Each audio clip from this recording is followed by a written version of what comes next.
Assalamualaikum warahmatullahi wabarakatuh. Alhamdulillahirabbil alamin. Hamdan katsiran thayyiban mubarakan fi. Asyhadu an la ilaha illallah wa asyhadu anna Muhammadar Rasulullah. Allahumma shalli ala Muhammad wa ala ali Muhammad. Amma ba'du. Rabbi shrah li sadri wa yassir li amri wahlul 'uqdatam min lisani yafqahu qawli. Amin. Teruntuk saudara keluarga Aisyah dimanapun kalian berada, alhamdulillahirabbil alamin. Untuk tahun ini Allah masih memperkenankan kita untuk bertemu dengan bulan Ramadan, bulan yang penuh rahmah, maghfirah dan aidkum minan nar. Berbicara tentang Ramadan, tidak kalah menariknya untuk mempersiapkan rentetan peristiwa berikutnya setelah kita benar-benar melaksanakan Ramadan dengan baik, yakni Idul Fitri. Namun tidak kalah seru untuk kita bicarakan, yakni peristiwa mudik, yang mana info mudik itu banyak disiarkan di stasiun televisi. Peristiwa-peristiwa tentang mudik itu bisa kita jadikan ibrah, bisa kita jadikan pelajaran kita untuk di kehidupan kita sehari-hari. Begini ceritanya. Ada yang di perantauan itu hidupnya berhasil, pekerjaannya bagus, kedudukannya tinggi, sehingga dia berhasil mengumpulkan pundi-pundi, mengumpulkan uang. Nah, ketika mudik, orang tuanya bangga dong. Masing-masing anak membawa satu buah mobil, dan di halamannya terparkir berjajar mobil-mobil milik anaknya. Orang tuanya senang, tetangganya juga ikut menyaksikan. Masya Allah, tabarakallah. Ada cerita lain, yakni orang yang tidak begitu berhasil di perantauan. Ketika mudik, apa yang dibawa pulang itu pas-pasan. Kurang bisa berbagi dengan orang tua, tidak berhasil membawa oleh-oleh. Tidak ada yang dapat dipersembahkan, hanya sekedar bekal pulang dan ketika balik ke tempat perantauannya. Cerita berikutnya yaitu orang yang sama sekali tidak berhasil di perantauan. Di perantauan tidak ada yang bisa dia kerjakan, tidak mendapat pekerjaan, lontang-lantung, kebingungan, dan ketika musimnya mudik, dia pun ikut mudik, tapi dengan penuh perjuangan mencari tumpangan supaya bisa sampai ke rumah. Tentunya dia sendiri sedih, malu, dan orang tua juga merasakan kesedihannya.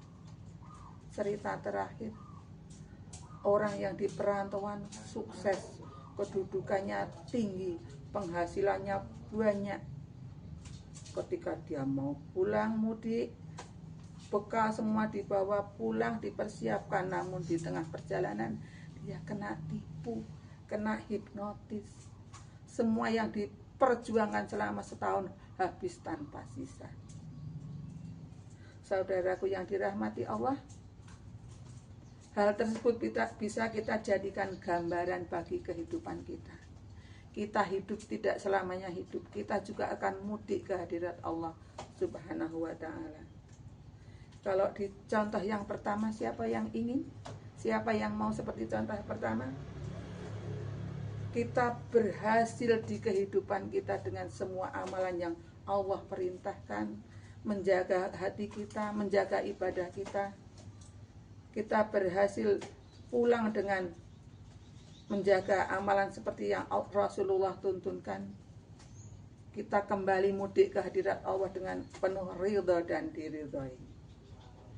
Contoh kedua, kita di dunia beramal hanya sekedarnya saja. Ketika sholat hanya menggugurkan kewajiban, ketika puasa tidak menjaga puasa dengan baik, dan sebagainya. Nah, ketika kita menghadap Allah, kita akan malu karena tidak menggunakan waktu sebaik-baiknya untuk memaksimalkan ibadah. Kemudian cerita yang ketiga, cerita yang mengenaskan. Orang yang diberi umur di dunia, diberi bekal umur, tidak digunakan sebagaimana mestinya.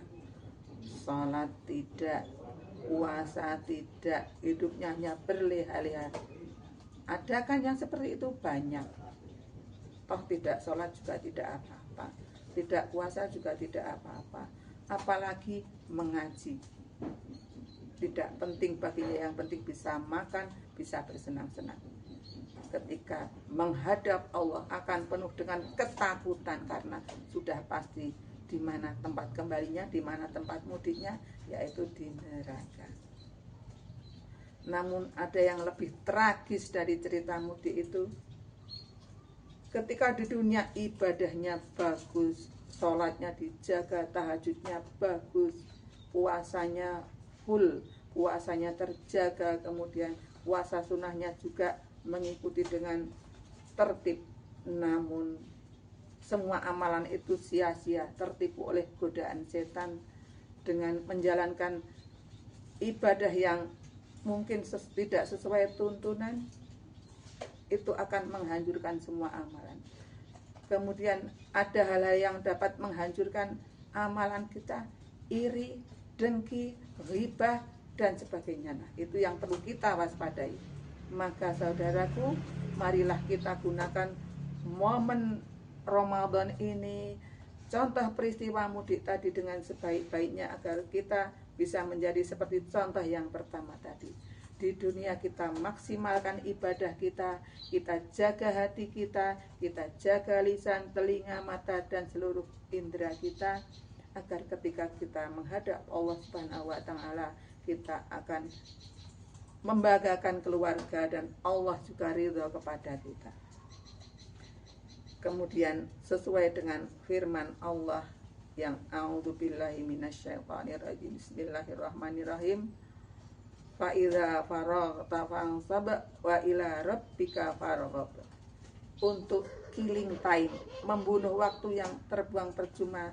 Ketika kita selesai mengerjakan satu amalan, persiapkan amalan yang lain. Tidak ada waktu yang terbuang percuma. Demikian, semoga manfaat. Saya Yekti Ekawati dari MTKPC Aceh Ber. Wassalamualaikum warahmatullahi wabarakatuh.